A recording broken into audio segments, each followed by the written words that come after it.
Ciao a tutti, oggi in questo video vi mostrerò come da una singola fogliolina si possono ottenere delle piantine adulte che poi fioriranno e diventeranno esteticamente davvero molto belle. Seguite il video perché rimarrete sorpresi dal capire quale sia la tecnica. La prima cosa che occorrerà fare sarà quindi quella di scegliere una pianta. Non è importante né il colore, né la varietà, né le dimensioni. L'unica cosa che conta davvero è il fatto che sia adulta e che abbia delle foglie perfettamente formate, perché sarà proprio da loro che poi noi otterremo le piantine nuove. Scelto il soggetto, non resterà altro che prelevare una foglia e quando lo farete dovrete fare in modo che la foglia sia sana innanzitutto, quindi che non presenti tracce di funghi, muffe o batterie. Questa è davvero perfetta.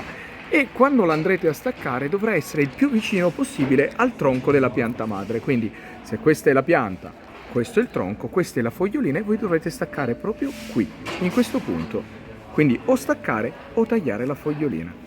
Al fine di non rovinare l'estetica della pianta, un consiglio che reputo davvero molto utile è che quando farete la cernita delle foglioline da raccogliere, voi scegliate quelle più vicine al pane radicale, quindi quelle più vecchie. E in questo soggetto io sceglierei quindi 1, 2, 3 e 4. E prelevare le foglioline è davvero molto semplice, basterà procurarsi delle forbicine, mi raccomando prima di utilizzarle sterilizzatele o con alcol o con acqua ossigenata, andare alla base della foglia, qui, proprio vicino al tronco, e con un taglio netto separare, così. E questo è ciò che si è ottenuto, quindi una fogliolina dal quale puoi sperare di ottenere delle altre piantine. E raccogliere tante foglioline quante piantine vorrete fare nascere, quindi semplicemente andare sempre alla base, vicino al tronco, in questa maniera, e tagliare. Al fine di aumentare le possibilità di riuscita dell'esperimento, al posto di tagliare le foglioline si possono anche semplicemente strappare, però ci vuole un pelino di manualità in più perché sennò si rischia di rompere i rametti. Se volete farlo basterà fare in questo modo, quindi prendere il rametto, tenerlo per evitare che si rompa, prendere la fogliolina e con un dito staccare in questa maniera. E in questo modo la fogliolina sarà integra e completa e avrete più possibilità che da questo punto poi spuntino delle radici e un piccolo germoglio che poi diventerà la piantina vera e propria. In queste immagini vi mostro due foglioline, questa che presenta delle parti marce e addirittura rotte, quindi si rischia di iniziare un esperimento per poi veder marcire la fogliolina e non nascere nulla. A questo punto direi che è davvero da scartare e non utilizzare. Invece questa che ha un colorito di un verde intenso, luminoso e soprattutto è integra in ogni sua parte, si può dire che è il soggetto ideale dal quale poter iniziare l'esperimento e sperare di ottenere giovani piantine. Prima soluzione. Procurarsi un contenitore in vetro o in plastica andrà benissimo purché trasparente che si possa aprire e chiudere in maniera ermetica. Dopodiché prendere della sabbia e andare a creare sul fondo circa 1 centimetro di strato, in questa maniera. Quindi, una volta creato questo strato di circa 1 centimetro di sabbia, prendere le foglioline e semplicemente andarle ad inserire all'interno.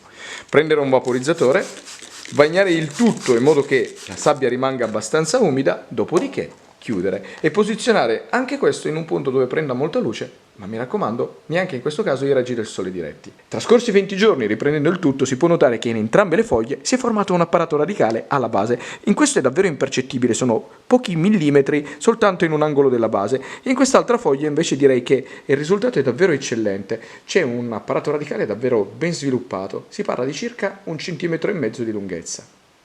Cambio inquadratura per mostrarvi meglio come appaiono le radici in fase iniziale. Trascorsi altri 40 giorni, riprendendo il tutto, si può notare che in entrambe le foglie sono nati sia l'apparato radicale che i germogli, ma in questa in particolare i germogli sono addirittura 2 e sono diventati alti già circa 2 cm. E sono nate proprio nel punto nel quale abbiamo staccato la fogliolina dalla pianta madre.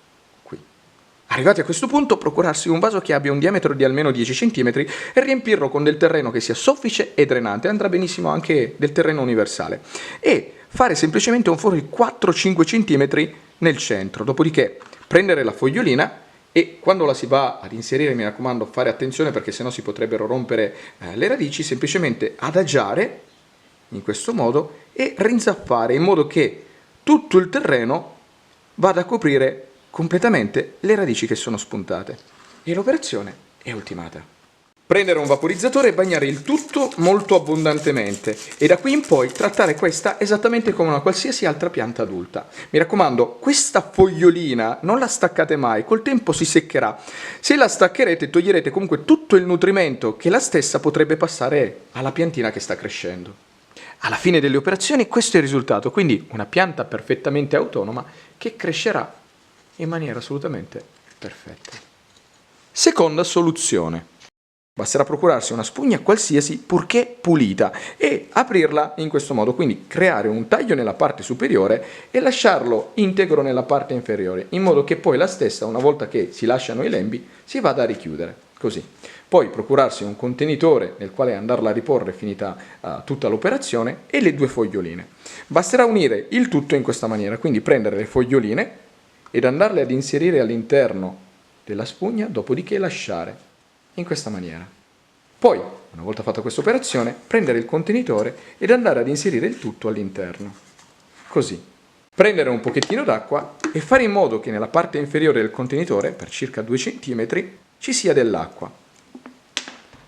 E l'operazione è terminata. E se tutto andrà come si spera, nel giro di poche settimane le foglioline inizieranno a generare un apparato radicale, a quel punto si potranno togliere dal contenitore e mettere in un vaso. Questa, a differenza della soluzione precedente, vi permetterà di avere molte più radici in minor tempo. Infatti, guardate dopo soltanto 30 giorni quale sia il risultato. Ci sono tantissime radici di un colore bianco candido, lunghe circa 1 centimetro. E trascorsi altri 30 giorni, quindi arrivati al 60° giorno, si può notare che alla base, dove sono nate le radici, stanno spuntando anche dei germogli. Guardateli, sono perfetti, ce ne sono 2 che si vedono chiaramente, quindi direi che questa soluzione è assolutamente perfetta. Sviluppo delle piantine. Messe le foglioline nel terreno, i germogli inizieranno a svilupparsi davvero molto rapidamente, quindi all'incirca dopo 10 giorni saranno alte circa 1 centimetro. Trascorsi 20 giorni, la piantina dovrebbe essere alta più o meno 3 centimetri e iniziare a mostrare tante foglioline che nasceranno una sopra l'altra. Adesso è alta più o meno 2 centimetri, è davvero molto piccina, però vi assicuro che questa quando crescerà diventerà grande, forte e farà dei fiori assolutamente perfetti. Col passare dei giorni la piantina cresce sempre di più, adesso è diventata quasi il doppio in altezza rispetto a quando l'abbiamo messa all'interno del terreno. Questo significa che lei sta vivendo di vita propria senza problemi e si può notare che la fogliolina madre, quella insomma che ha fatto generare il germoglio, si sta seccando e dipende proprio dal fatto che la piantina nuova stia assorbendo proprio da lei i nutrimenti di cui ha bisogno, oltre che dalle radici. E questa è la piantina trascorsi più o meno 4 mesi. Man mano che i giorni passano, la pianta cresce sempre di più e si può notare che all'apice dei 2 rametti che ha formato sta iniziando a formare addirittura i boccioli. Si vedono chiaramente tutti i piccoli boccioli che si stanno formando. E trascorsa soltanto una settimana, guardate un po' come i boccioli si siano ulteriormente sviluppati. Ed ecco qua la piantina in tutto il suo splendore, direi che è davvero perfetta. Col passare dei giorni i piccoli boccioli si svilupperanno sempre di più e pian piano si apriranno tutti. Trascorse poche ore, andando a riprendere il tutto si può vedere che il primo bocciolo si è aperto. Arrivati a questo punto non resterà altro che aspettare che tutti i boccioli si schiudano. Man mano che la pianta crescerà, questa farà nascere sempre più rametti e su ognuno di loro nascerà poi un fiore come questo. E questo è il risultato estetico man mano che i piccoli boccioli tendono ad aprirsi. Alla fine dell'esperimento, questo è il risultato che si è ottenuto. Direi davvero incredibile e lo è ancora di più se si pensa che il tutto sia partito da una singola fogliolina. Quindi, a fronte dei risultati ottenuti, si può affermare senza ombra di dubbio che queste tecniche siano davvero valide per poter riprodurre questa pianta. Non vi resterà altro che scegliere la vostra piantina, sbizzarrirvi ed ottenere tutte le piantine che vorrete.